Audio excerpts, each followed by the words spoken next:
할렐루야. 주님의 은혜가 여러분의 삶 가운데 가득 하시기를 간절히 바랍니다. 우리가 사는 시대에는 결과 중심의 사회, 소위 그렇게 말할 수 있을 겁니다. 아예 완전히 잠식되어져 있다고 해도 과언이 아니라고 생각해요. 세상의 모든 평가가 결과로 사람을 판단하는 구조로 우리가 흘러가고 있죠. 입시 결과, 우리 학생들, 우리 자식들 입시 결과로 인생이 결정된다고 하잖아요.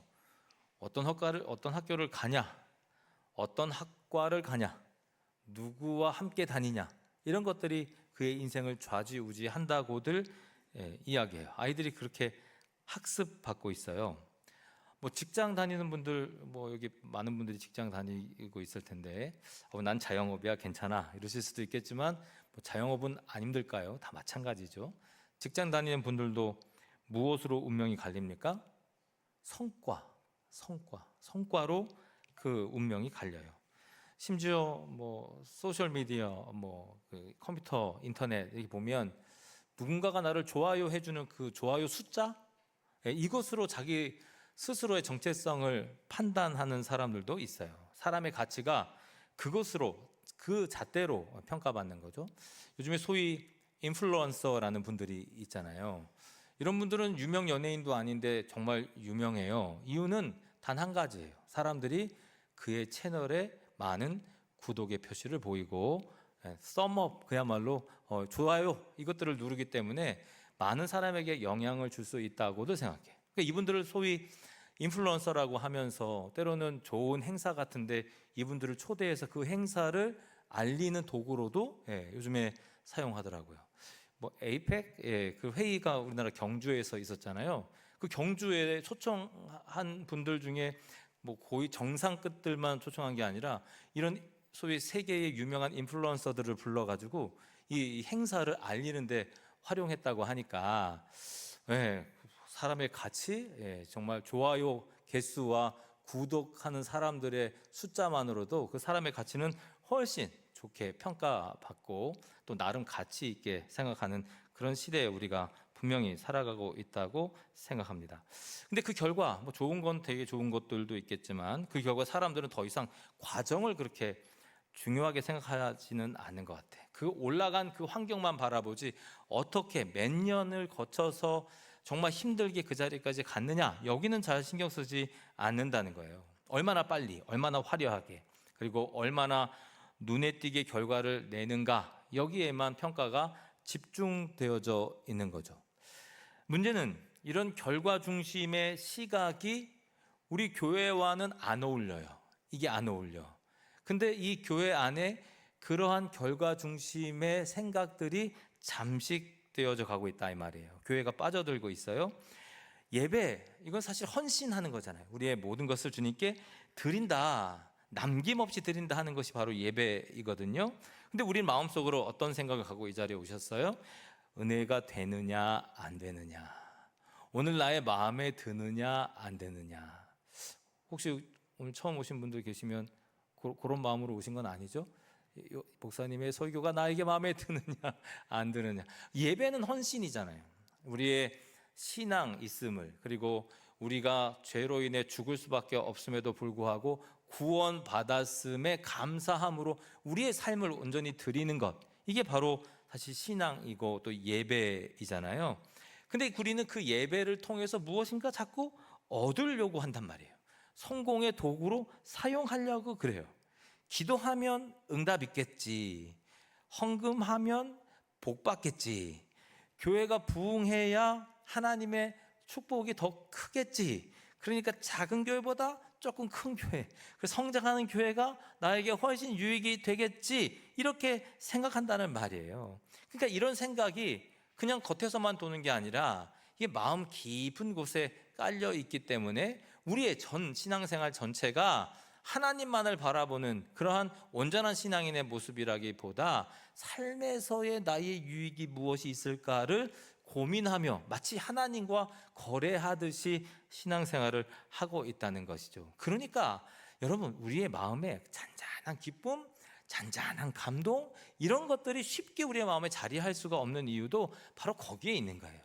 하나님의 말씀을 읽고 주님을 찬양하고 기도하는 이 자리, 그냥 다른 무엇과도 필요 없이 이 자리가 너무 귀한데도 불구하고 그것의 귀함을 때로는 알지 못하고 그냥 덤덤하게 예배하는 우리들의 모습을 발견할 수가 있는 겁니다. 그렇기 때문에 우리는 기다림이라는 것을 좀 그렇게 힘들어해요. 기다리는 거 너무 어려워해요. 금방 뭔가 이루어져야 되는데 그런 일들이 우리의 삶에 점점 일어나지 않거든요. 기도하는 사람들은, 특별히 기도하면 뭔가 이루어져야 된다, 그리고 섬기는 거 잘하는 사람들은 섬기면 그 시간만큼 나에게 뭔가 보답이 있다, 이런 생각을 할 수 있겠지만 그게 그렇게 바로바로 나타나는 게 아니에요. 마치 돈 주면 물건 받듯 그렇게 신앙생활을 하는 게 아니거든요. 근데 우리의 마음은 그런 마음이 없다고들 표정을 그렇게 지금 하고 계시지만 그 마음 깊은 곳에 들어가면 그런 마음이 있어요. 뭔가 내가 얻어야 되겠다, 뭔가 나에게 유익이 있어야 되겠다, 이런 생각들을 갖고 있단 말이에요. 근데 그런 생각이요, 결국 우리를 쉽게 지치게 만들어요. 하나님의 응답 기약이 없는 것 같고 내 노력, 이게 좀 헛된 노력처럼 보여요. 그 조급함, 과연 그게 믿음의 표현이냐? 그렇지 않다는 거예요. 세상의 시각이 우리 내면에 고스란히 자리하다 보니 우리의 예배가 거래처럼 하나님의 은혜로 충만한 것이 아니라 내 무엇인가를 채우는 자리가 되는 것처럼 우리는 여기면서 하나님께 예배 아닌 예배를 하는 거죠. 한국 리서치라는 그 홈페이지가 있는데 거기서 조사한 내용이래요. 25년도 2월 달이니까 얼마 안 됐어. 거기에 조사에 따르면 한국인들의 82%, 그러니까 여기 거의 뭐 전부가 다 요까지는 다 요 정도는 이렇게 생각하는 거예요. 노력은 반드시 증명돼야 한다. 결과로. 그러니까 내가 노력하면 뭐가 분명히 있어야 돼.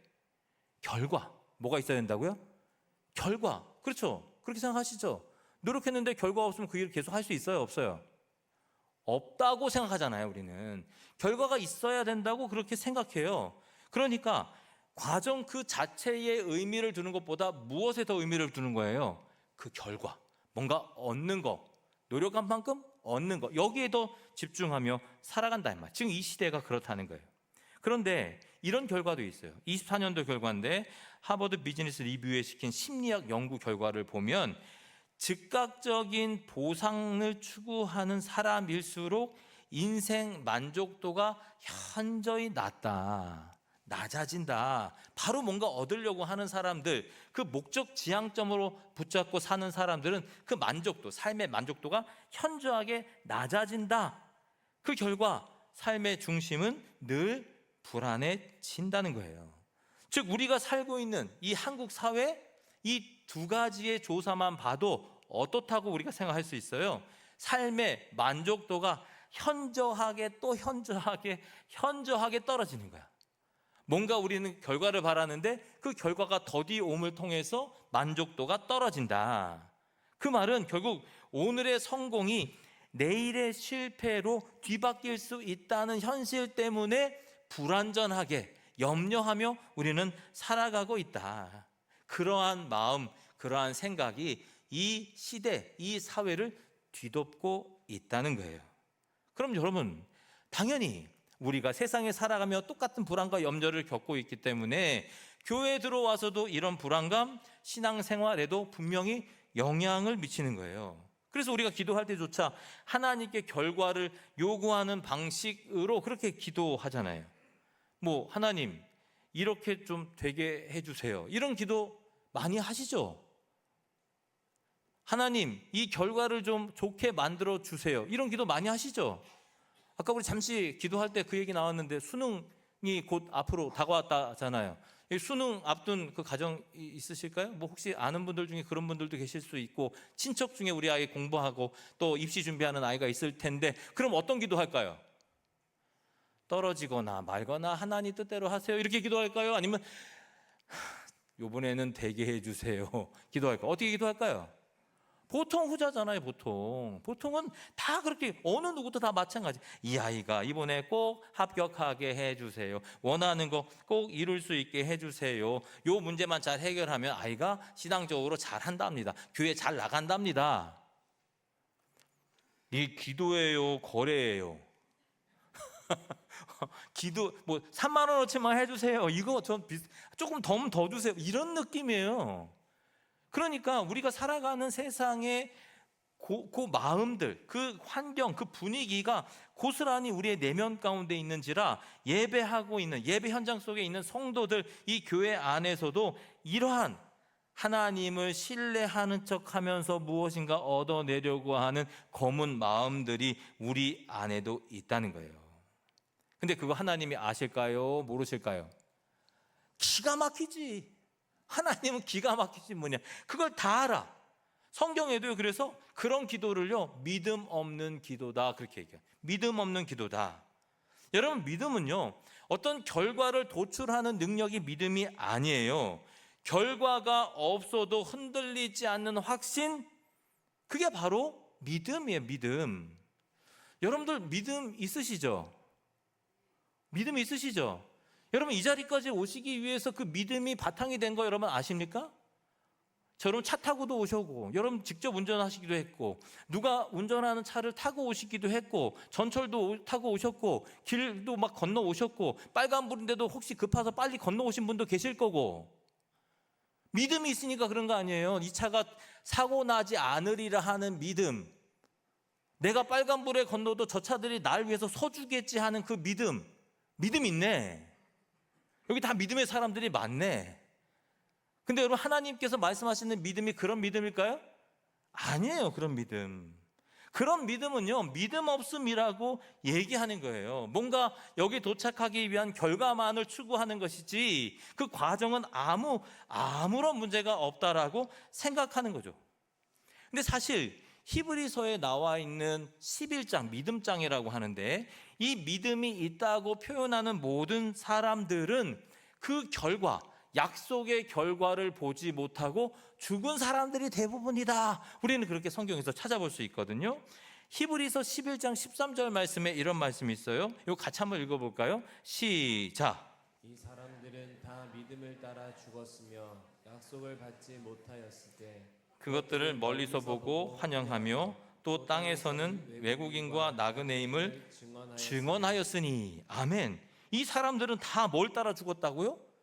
믿음을 따라 죽었다. 근데 뭐 하지 못했어요? 약속을 받지 못했다. 그러니까 하나님께서 약속하셨어. 그래서 이 사람들은 다 그 약속을 믿고 평생을 살아왔던 사람이야. 그럼에도 불구하고 뭐예요? 약속을 얻지 못하고 죽었더라. 게다가 어떤 사람들이에요? 외국인과 나그네처럼 취급을 받았더라는 거예요. 세상에서. 당시에 외국인과 나그네들은요, 하나님의 백성들이 볼 때는 이방 민족이거든. 같이 뭔가 도모할 수 없는 사람들이야. 그러니까 눈초리도 이렇게 쳐다보는 게 아니라 이렇게 쳐다볼 수밖에 없는 사람들, 우리와 같이 설 수 없는 사람들이 이방인들이고 나그네들이잖아요. 그러니까 하나님의 믿음의 사람들은 하나님의 약속을 바라보지도 못했고, 세상 속에 살면서도 정말 남들과 동일한 취급을 받고 사는 것이 아니라 더 낮은 자의 취급을 받고 살았더라. 근데 그게 믿음의 사람이었더라 하는 거예요. 왜 그런 삶을 살았을까요? 결과적 신앙이 아니라 과정의 신앙을 가지고 살았기 때문이에요. 과정의 신앙. 결과를 얻어야만 내가 행복한 게 아니라, 결과를 하나님께서 약속하셨으니 내 과정이 때로는 힘들어도 그것으로 하나님을 찬양하는 자였기 때문에 이들을 믿음의 사람들이다 하고 히브리서 11장에는 믿음의 사람들이 담겨져 있다니까요. 성도 여러분, 요즘 사람들은 즉시성의 그 유혹에 너무도 길들여져 있어요. 음식을 시키면 빨리 안 온다고 뭐라 그래요. 어떤 사람들은 심지어 전화로 핸드폰으로 음식을 시키고 나서 10분 안에 오지 않는다고 막 짜증내는 사람들도 있어요. 저는 아니에요. 음식 만드는데도 10분 걸리겠다. 근데 때로는 그게 막 저기 평촌에서도 오고 저 과천에서도 오잖아요. 음식이 시간이 걸리죠, 당연히.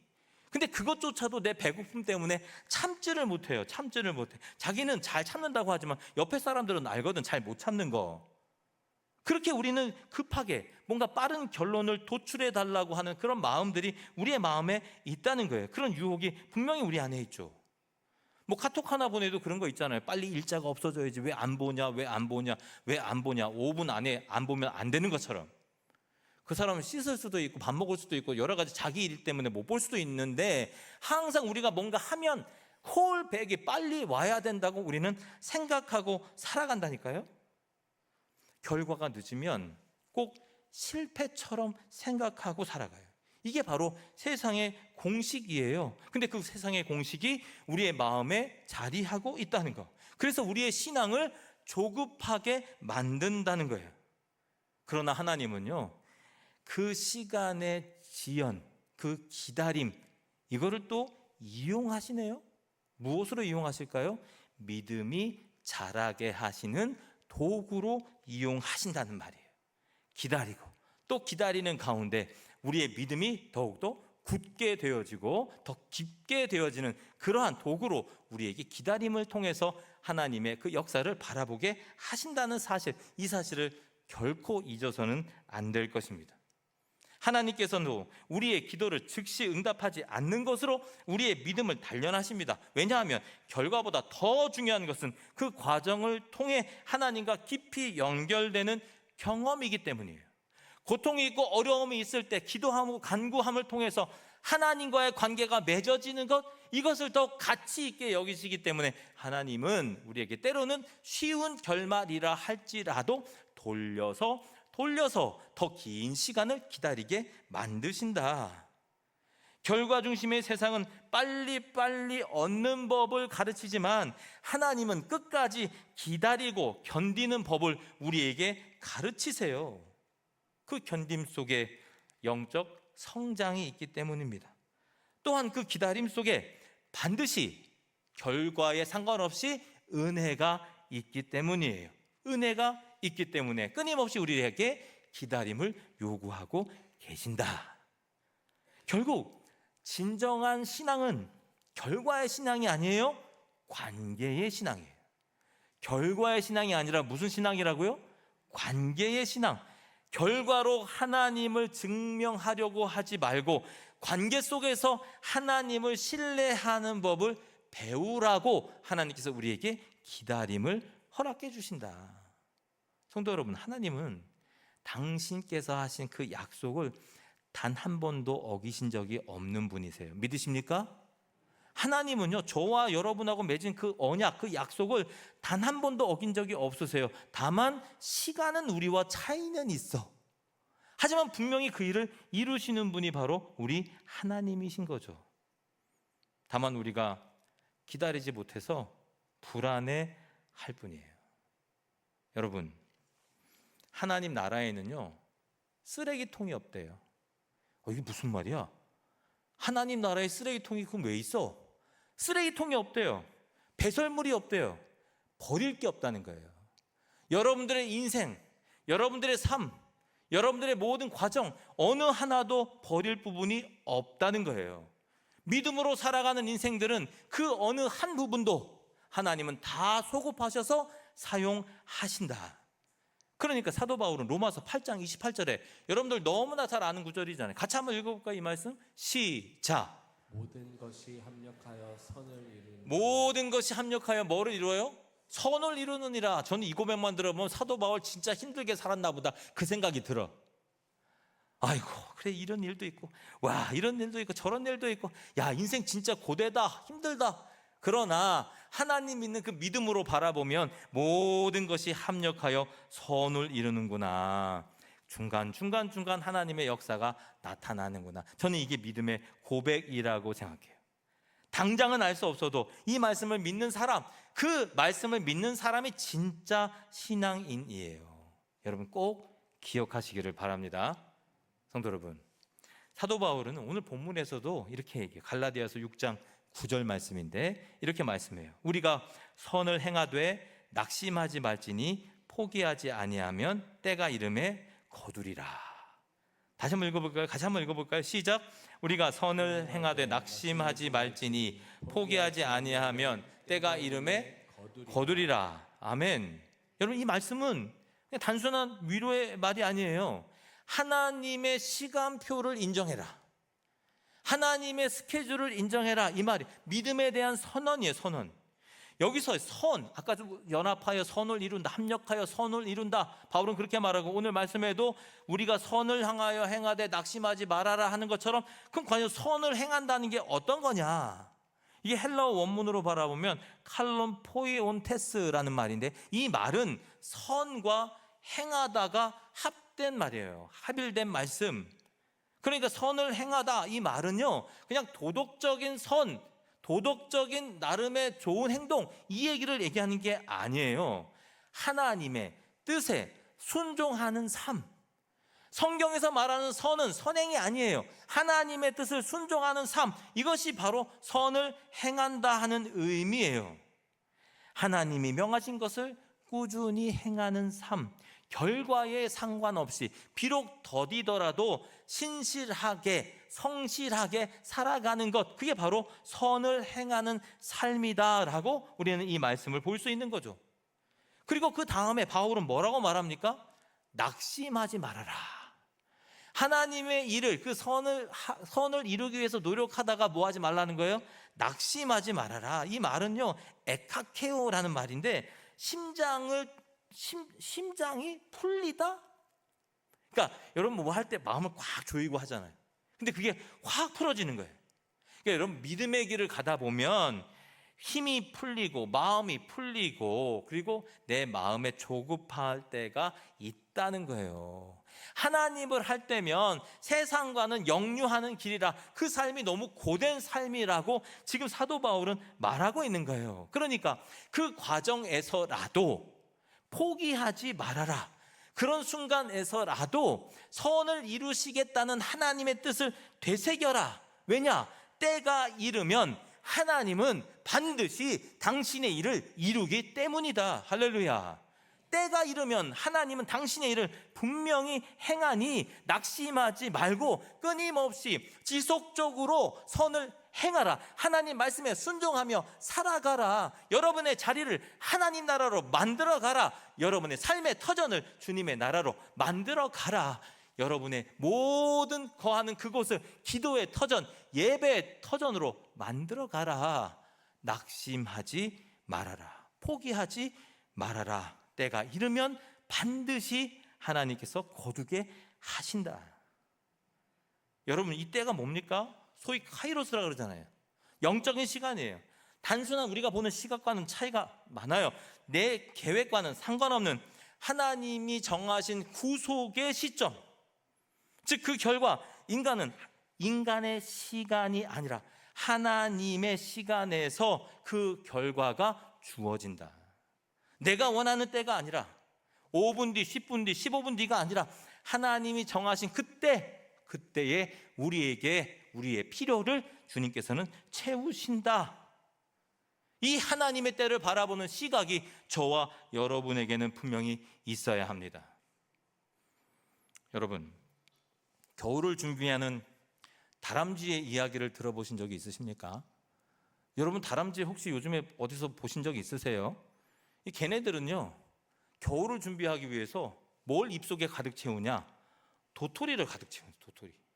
그래서 이 뭐 다큐멘터리 같은 데 보면 이 다람쥐, 조금 얼굴도 조그만 다람쥐가 하도 도토리가 떨어진 걸 다 주워 먹어가지고 이렇게 부은 거 본 적 있으세요? 아니, 요만한 그 다람쥐가 얼굴이 이만해지잖아요. 전 제 얼굴은 이렇게 작지만 다람쥐 얼굴이 이렇게 크잖아요. 그 먹는데 탐내가지고 그거. 근데 그게 먹는 게 아니라는 거예요. 뭐 하려고 이렇게 채우는 거예요? 보관하려고. 긴 겨울을 나려고. 생존 전략이에요. 이렇게 채워가지고 어디다 숨겨놓는 거지. 그런데 참 안타까운 일은 걔가 숨겨놓은 그 도토리들 중에 90%는 어디다 뒀는지 모른다는 거야. 할렐루야. 망각해. 야, 여기다 뒀냐? 여기다 뒀냐? 못 찾아요. 10%만 찾는데. 야, 인간적인 눈으로 볼 때는 뭐예요, 그러면? 야, 이거 실패구나. 실망했겠다. 절망이구나. 그렇잖아요. 10개를 얻었는데 하나밖에 찾지 못해서 9개는 잊어버렸어. 그런데 여러분, 이 자연이라는 게요, 그 9개, 그 나머지 9개가 싹을 틔우고 숲을 이룬다는 거예요. 그러니까 잊어버렸던 그 도토리를 통해서 다시금 숲이 형성되고 그 안에서 이 다람쥐는 또 다른 먹이를 찾아 살아가고 있더라. 잊혀진 그 수고가 미래의 생명으로 변하는 거예요. 여러분, 이게 바로 생태계잖아요. 또한 이것이요, 신앙의 원리라는 거예요. 신앙의 원리. 당장은 그렇지 않지만 하나님께서 그 일을 통해서 이루시는 거예요. 하나님 나라는 쓰레기통이 없어요. 잉여물이 없다고요. 다 활용하신다는 거예요. 현실에서도 비슷한 사례가 있어요. 한 신문기사에 제가 본 내용인데, 한 청년이 코로나 때 밖에 나갈 수가 없으니까 어떻게든 세상 사람들하고 소통하려고 유튜브를 만들었다는 거예요. 1분 묵상, 하나님 말씀을 묵상해서 나누는 그 일. 그걸 2년 동안 했대. 2년 동안. 2년 동안 그 일을 했으면 매일같이 구독자 몇 명 정도 됐을까요? 찍어보세요. 몇 명? 30명. 많아요, 적어요? 안 해봤으니 알 수가 있는. 30명, 300명 하는 거 어렵고 3,000명 하는 거 얼마나 어려운 줄 아세요? 2년 동안 30명. 너무 실망했다는 거예요. 야, 이거 접어야 되겠다. 더 이상 할 게 안 되는구나. 힘만 들고 남는 게 아무것도 없다. 그런데 띵 하고 댓글이 하나 올라왔는데, 어떤 댓글이냐, 이 묵상을 보고 오늘 내가 정말 죽고 싶은 마음이 있었는데 다시 삶의 활력을 되찾았습니다. 너무 감사합니다. 2년 동안 단 한 번도 댓글이 달리지 않고 고작 30명 보고 있는 그 글, 아니 그들도 다 본 것도 아니야. 한 번 글 올리면 3개, 4개 조회수가 얼마 안 돼. 그럼에도 불구하고 어느 누군가는 그 글을 바라보고 은혜를 입었어요. 생명을 얻었더라. 우리가 하는 그 모든 일들이 그렇다고 생각해요. 아무 의미 없는 일처럼 보이지만, 실패처럼 보이지만, 아니요, 하나님은 그것을 선으로 바꾸셔서 모든 사람에게 생명을 주는 그 귀한 통로로 사용하신다. 할렐루야. 여러분, 우리 신성 커뮤니티 교회도 유튜브 채널이 있어요. 어떤 분들 그거 보신 분도 있고 그렇지 않은 분도 계시지만, 그 유튜브 채널 처음에 시작할 때 제가 노래를 좀 만들어서 올리자 그래서 몇 개 노래 음원들을 저작권 해결된 음원들을 만들어서 파일을 올렸거든요. 지금 우리 구독자 수가 한 3,000명 넘어요. 하나도 안 놀랍죠? 교회 인원은 뭐 180명 예배 드리는데 3,000명이 넘는 구독자. 전 지금 여러분들 얼굴 보면서 여러분들만 보이지 않아요. 여러분들 옆에 한 4명씩은 더 있는 걸로 보여. 제 눈에 그렇게 보이거든요. 실망이 없어. 실망. 빈자리 다 차 있는 것처럼 보여. 할렐루야. 3,000명이 넘는 사람이 구독해. 물론 다 보는 건 아니겠지만 3,000명이 넘는 사람들. 근데 그 파일 하나 보면요, 댓글이 하나씩 달리는데, 물론 그런 놈이란다. 그런 사람이 있죠. 뭐 자막을 좀 달아주세요. 뭐 이런 애들도 있는데, 그 댓글 중간중간에 이런 댓글이 있어요. 정말 실망스러운 날이었는데 이 찬양을 듣고 너무 감사했더라. 내 마음이 실망이 잦아들었더라. 이런 댓글이 찾아보세요 한번. 제가 거짓말하는 게 아니야. 때로는요, 제가 알지도 못해 멀 옛날에 만났던 누군가가 저한테 전화해서 그 교회가 당신 교회냐고, 이 찬양이 너무 좋아서 막 그냥 일부러 찾은 건 아닌데 그 찬양이 뜨더라고, 나 그 찬양 너무 위로받았다고, 그런 전화도 제가 받은 적이 있어요. 아니, 우리는 그냥 이 홈페이지 찾는 사람에게 좀 더 우리 교회 홍보하려고 이 일을 했는데도 어느 누군가는 그냥 홍보로 받지 않고 생명으로 받는다, 이 말이에요. 생명으로 받는다. 우리가 하는 일이 바로 그런 거예요. 믿음의 삶이 바로 그렇다는 거예요. 오늘의 기도, 오늘의 섬김, 오늘의 눈물, 정말 아무 의미 없어 보이는 그 모든 일들 가운데도 하나님은 일일이 모든 걸 다 기억하고 계신다. 모든 걸 다 기억하고 계세요. 하나님 나라에는 불필요한 것이 없어요. 덧없이 헛되이 남는 것이 없다는 말이에요. 그분은요, 우리의 낙심, 우리의 실패, 우리의 좌절까지도, 심지어 우리의 뜨거운 눈물까지도, 땀까지도 다 기억하고 계신다. 우리의 노력과 애씀과 고통과 근심과 고통과 어려움, 그 가운데 흘리는 눈물까지도 다 기억하고 계시고 사용하신다. 그야말로 우리의 인생에서 경험된 모든 것을 다 이용하셔서 우리를 더욱더 강력한 성도로 빚어가고 계신다는 사실, 이 사실을 여러분 믿음으로 고백하시기를 바랍니다. 그러니까 사도 바울은 빌립보서 1장 6절에서 뭐라고 말합니까? 너희 안에서 착한 일을 시작하신 이가 그리스도 예수의 날까지 이루실 줄을 우리가 확신하노라. 너희 안에서 이루시는 그 일, 당장 그 공동체를 볼 때는 그렇지 않다니까요. 그런데 너희 안에서 이루시는 일들을 바라보니 결국 하나님께서는 선함으로 바꿔주시겠구나. 주님의 때에 하나님께서 너희를 온전히 사용하시겠구나. 사도 바울은 그렇게 고백하는 거예요. 과정 속에서는 비록 불완전함이 넘쳐나지만 완성을 향한 여정이구나. 여러분, 이것이 바로 믿음의 시선이라는 거예요. 그러므로 우리는 그 과정 속에서 믿어야 돼요. 결과가 보일 때만 믿는 게 아니에요. 결과가 보이지 않을 때도 하나님의 신실하심을 믿는 거, 그게 바로 믿음의 본질이에요.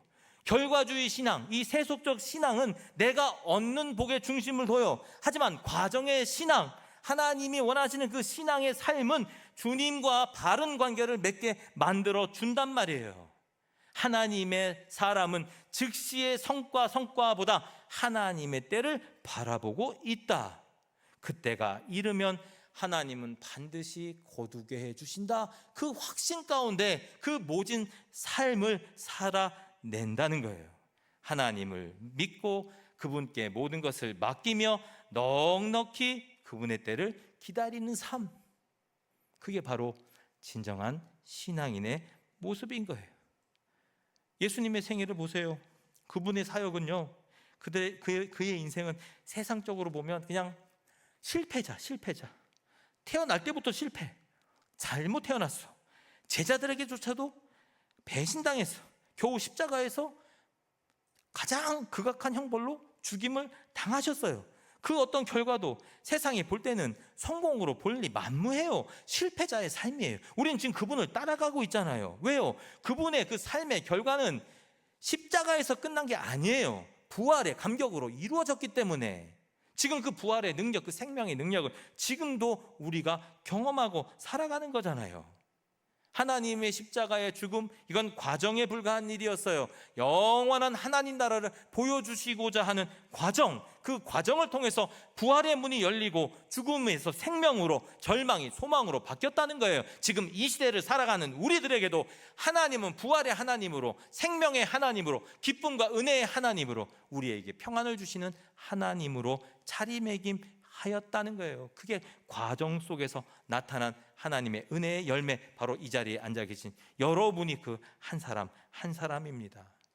이게 복음의 본질이에요. 하나님은 언제나 패배처럼 보이는 그 과정 속에서 승리를 일으키세요. 우리의 실패가 그분의 구원의 통로가 되는 거예요. 우리의 눈물이 그분의 영광으로 바뀝니다. 바울은 고린도후서 4장 17절에서 이렇게 고백합니다. 같이 한번 읽어보겠습니다. 시작. 우리가 잠시 받는 환난에 경한 것이 지극히 크고 영원한 영광에 중한 것을 우리에게 이루게 함이니. 아멘. 우리가 잠시 받는 이 환난은 경한 것이 지극히 크고 영원한 영광에 중한 것을 우리에게 이루시려고 지금 잠시 환난이 있는 것 아니겠느냐. 신앙의 고백이에요. 저와 여러분의 고백이 이와 같기를 간절히 바랍니다. 여러분, 사도 바울의 신앙이 우리의 신앙과 다릅니까? 물론 환경이 다르고 때가 다르고 시대가 다르지만 하나님께서 그에게 주신 믿음은 지금 우리에게 동일하게 주시는 믿음이 맞아요. 우리도 우리의 상황 속에서 때로는 절망이 있고 어려움이, 고통이 있지만 그럼에도 불구하고 우리가 해야 되는 신학적 고백이 무엇입니까? 지금 이때가 마지막이 아니라 하나님의 때를 통해서 하나님의 나라가 건설될 것이다. 하나님은 모든 것을 합력하여서 선을 이루어 갈 것이다. 이 믿음의 고백이 저와 여러분의 고백이 되기를 간절히 바랍니다. 주님 말씀 속에서 말씀하십니다. 지금의 초라함이 너의 전부가 아니다. 결과가 없어도 하나님은 너의 일하심을 알고 있다. 헛된 수고는 아무것도 없다. 성도 여러분, 아까 제가 뭐라고 말씀드렸죠? 하나님 나라에는 뭐가 없다고요? 쓰레기통이 없어요. 다 재활용 통이야. 다 재활용. 리사이클빈, 다 재활용. 여러분의 기도, 여러분의 눈물, 여러분의 헌신 모두 다 하나님의 그 재활용 통에 저장되어 있어요. 때가 이르면 하나님은 그것을 바꿔 사용하시는 거예요. 예수 그리스도 안에서 모든 과정은 결국 부활로 귀결됩니다. 그리스도는 우리의 삶의 결과가 아니에요. 우리의 과정 속에서 함께 계시는 주님, 이전의 만남을 끝난 게 아니라 지금도 여전히 역사하시는 주님, 그분 안에 있다면 어떠한 실패도 헛된 것이 없습니다. 우리가 심는 이 씨앗은 반드시 자라서 그분의 때에 영광의 열매가 되기 때문입니다. 그러므로 성도 여러분, 지금 결과가 없어도 낙심하지 마세요. 낙심하지 마세요. 지금 응답이 없어도 포기하지 마세요. 더뎌도 괜찮아요. 십자가에 주님이 살아계시다면 결국 모든 것은 다 살아납니다. 부활의 때에 살아납니다. 모든 것이 다 합력하여 선을 이룰 때가 바로 주님이 역사하시는 때입니다. 그러니까 사도 바울은 이렇게 고백합니다. 우리가 선을 행하되 낙심하지 말지니 포기하지 아니하면 때가 이름에 거두리라. 이 믿음의 고백이 저와 여러분의 고백이 되기를 간절히 바랍니다. 우리 기도하겠습니다.